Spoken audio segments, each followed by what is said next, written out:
Fala, gente amiga, tudo bom? Eu sou Carlos Lose e esta é a Batata Espacial, o seu site de cultura nerd e de cultura em geral na internet. E hoje vamos conversar sobre cinema. Hoje eu quero falar com vocês sobre um filme do cineasta Amos Guitai intitulado O Último Dia de Yitzhak Rabin.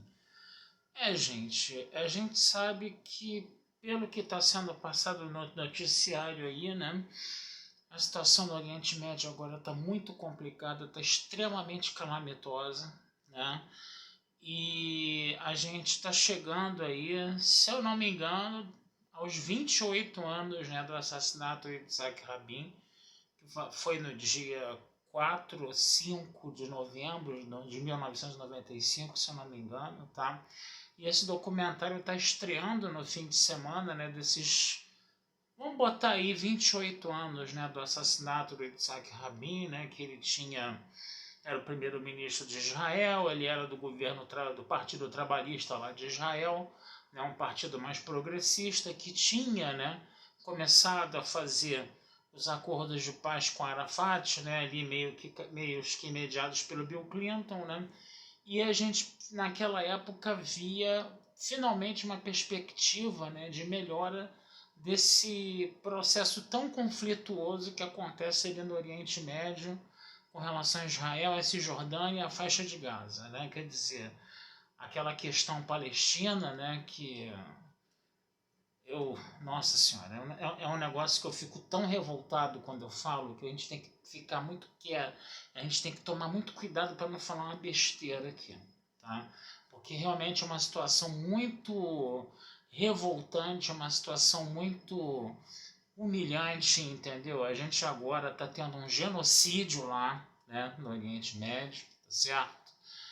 E naquela época se tentou, né, acabar com isso, né? E infelizmente isso acabou não acontecendo, né? Houve uma o filme deixa bem claro isso, tá? Que houve uma conspiração por parte de uma ala religiosa conservadora, né?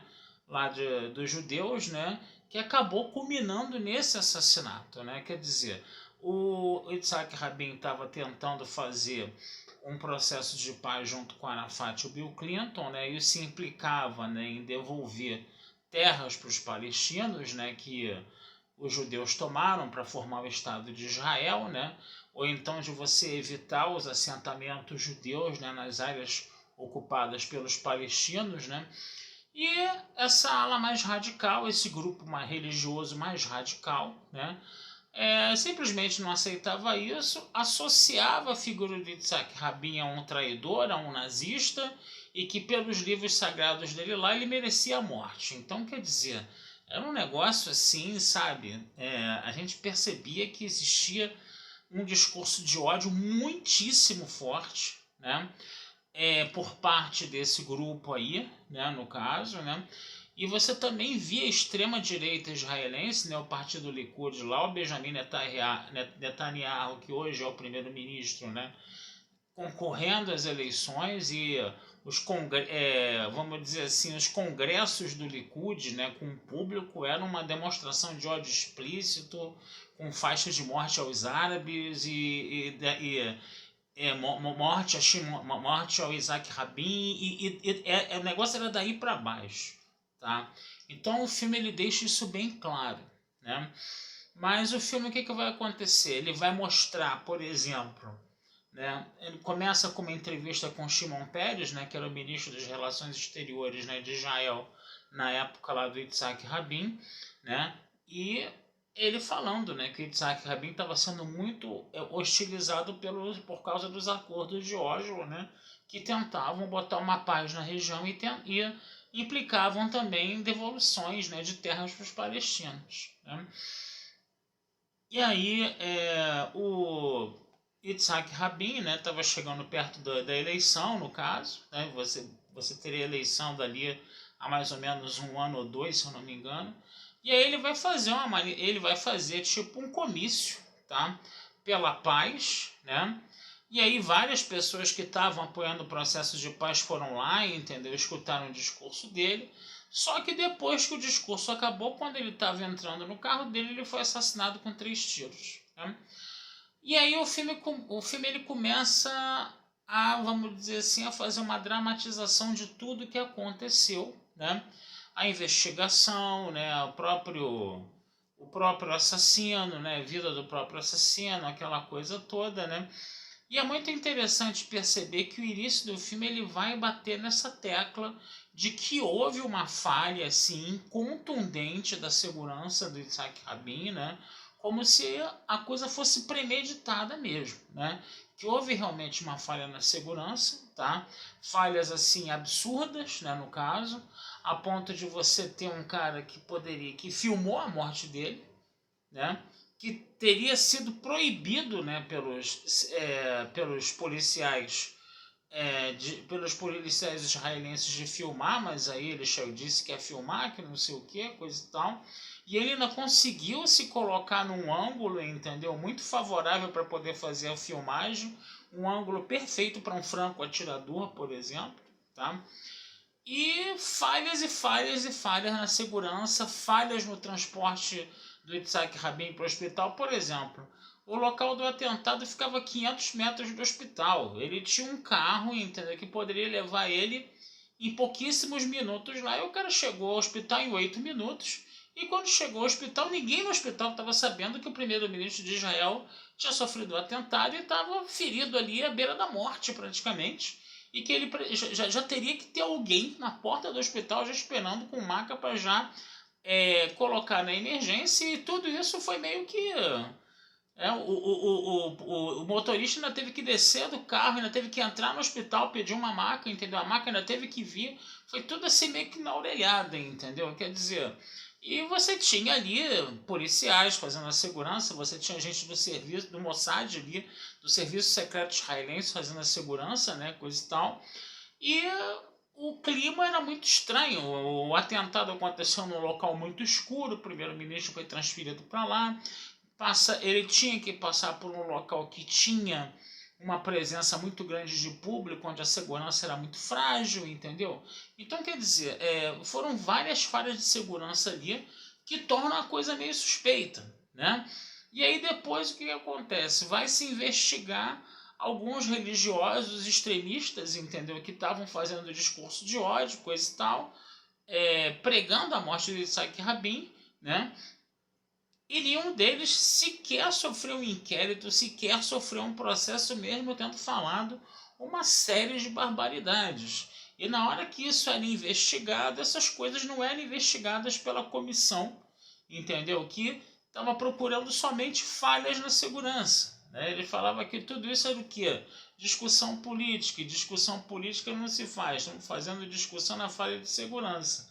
Como se a questão política e ideológica tivesse nada a ver com as falhas de segurança, né? Faça-me o favor, né? Faça-me o favor, né? Então, o que acontece? O filme ele vai mostrando, né, essas lacunas na segurança, essas falhas na segurança.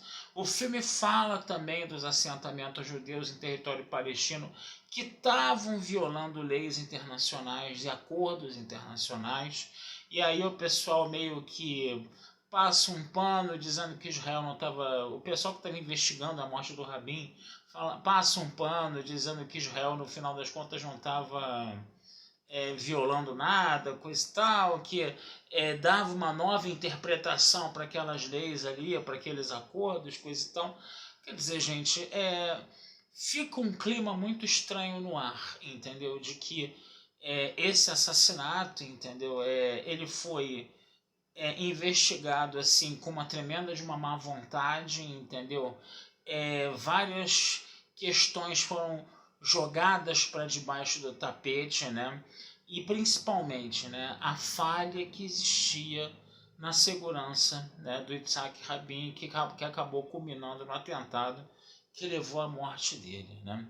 Então é um documentário, não é nem documentário, tá, gente? Ele é meio documentário e meio dramatização. A gente pode falar assim, né? Que ele é uma coisa meio híbrida esse filme, né? E um filme de longa duração, tá, gente? Ele deve ter mais de 2 horas e meia tranquilamente de duração, tá certo? E é interessante a gente ver esse filme, né? A gente vê como as coisas estavam há 28 anos, né? E como as coisas estão hoje, né?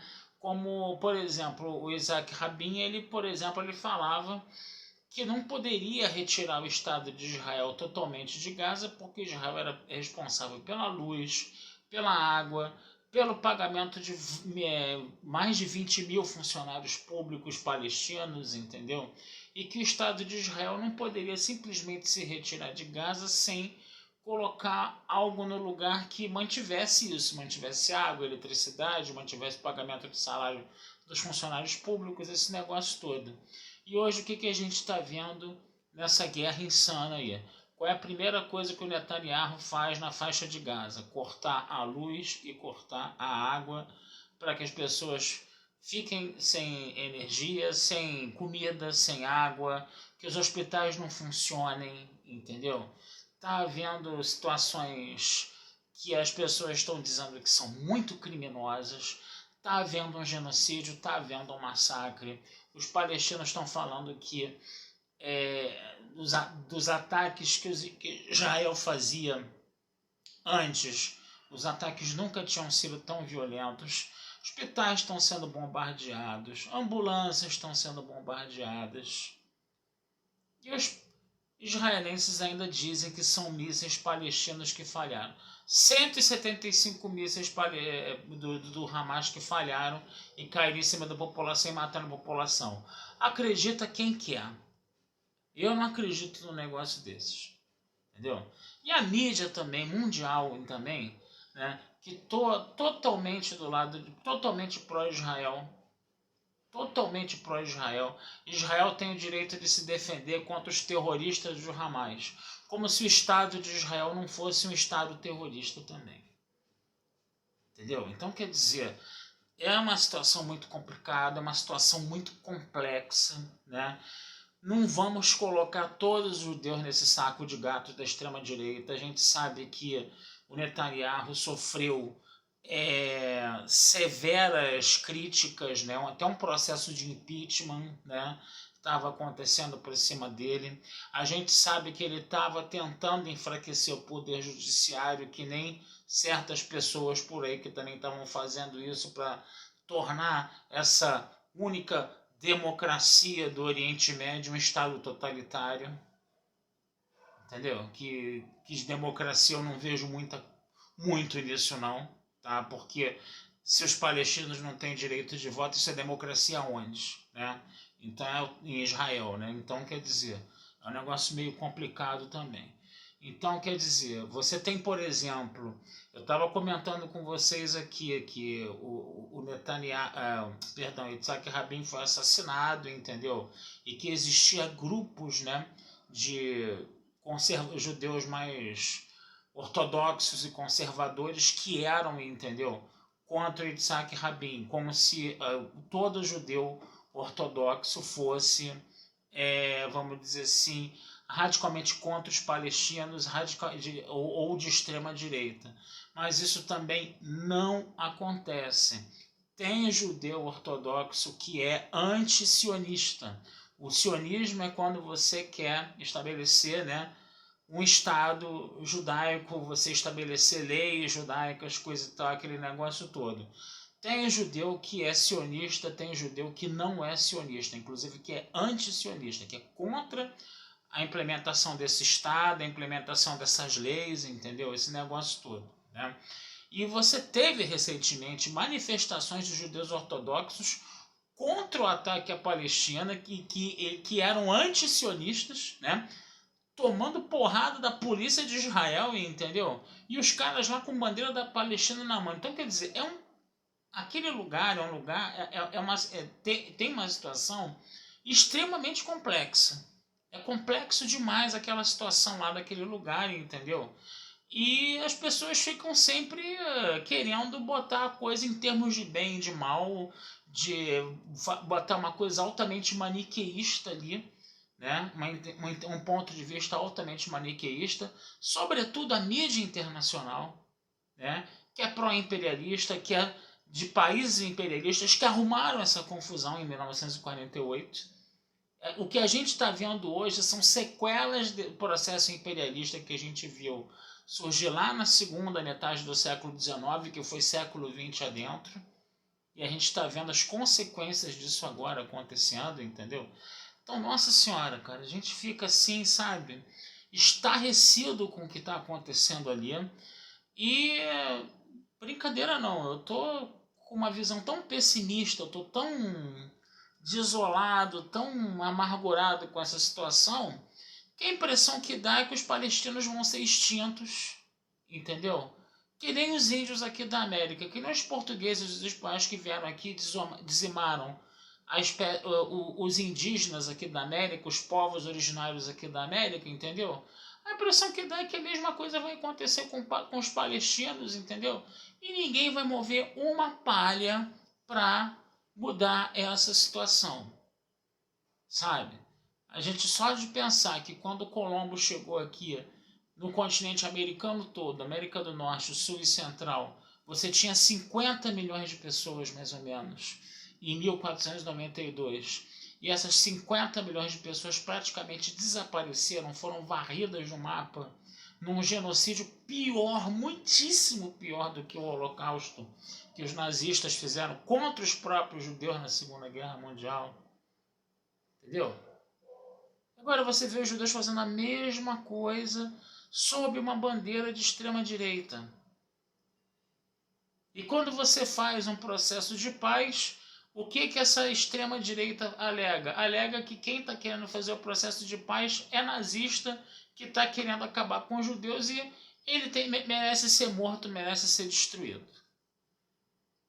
Quer dizer, a argumentação do nazismo sempre está sendo usada aí. Para cada grupo ali meio que defender seus interesses, entendeu? É um negócio interessante a gente perceber isso, né? Como isso está acontecendo, né, hoje em dia. Né? Hoje em dia você vê essa extrema-direita judaica aí, essa extrema-direita israelense aí, tá? Agora, ao invés de você ter um antissemitismo, você tem agora uma islamofobia, né, ultra exacerbada, né? Então, gente, é muito triste, cara. É muito triste o que está acontecendo, sabe? Nessas horas eu sinto vergonha de ser ser humano, tá? Por tudo que tem acontecido ultimamente. Se desculpe um vídeo longo, desculpe um desabafo aí, sabe? Eu confesso a vocês que não estão conseguindo nem mais ver o noticiário, porque o noticiário só fica batendo na tecla de que o Hamas é terrorista, fica batendo na tecla dos reféns israelenses. Tá bom, os reféns têm que ser libertados, a gente entende isso também, mas praticamente ignora o que está acontecendo na Palestina. Praticamente ignora. E principalmente, praticamente está ignorando a mobilização mundial, entendeu? Em defesa da Palestina também. Não está falando muito das manifestações, entendeu? Pró-Palestina aí não. Não está falando, por exemplo, dos países também que estão tão horrorizados com o que está acontecendo, que estão cortando relações diplomáticas com Israel também, por exemplo. Isso não é noticiado, gente. Isso não é falado. Isso é completamente omitido. Entendeu? Não fosse a internet, a gente não estaria sabendo dessas coisas.